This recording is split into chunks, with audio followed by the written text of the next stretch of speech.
This lesson is all about swapping out ingredients if you need or want to, such as cutting down on the sugar, or if you have any dietary requirements such as gluten-free and dairy-free. I want these recipes to be accessible to everyone, and having a 5-year-old, I know as parents we worry about our kids having too much sweet stuff. I'm a firm believer that everything in moderation is okay, but I want the option for you to change out the ingredients if you would prefer. I'll include all of the possible substitutes in the PDF, but I just want to go over a couple with you. If you want to swap out caster sugar or brown sugar for something else, you can try something like xylitol, which sounds as though it should be made in a laboratory, but it's actually a very natural product.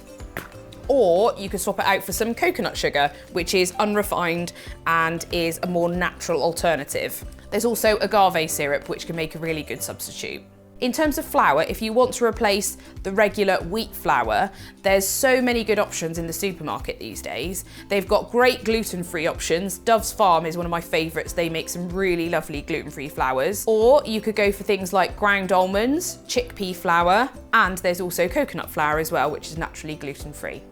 If you want to go dairy-free for some of the recipes, there are loads of options. Again, in the supermarket, they've got such good free-from ranges these days. You can get dairy-free spreads, they work really well. You can get plant-based butter blocks now, which are absolutely brilliant as a replacement for butter in bakes. You can also use coconut oil. Obviously be aware that that will add a bit of coconut flavouring into your bake.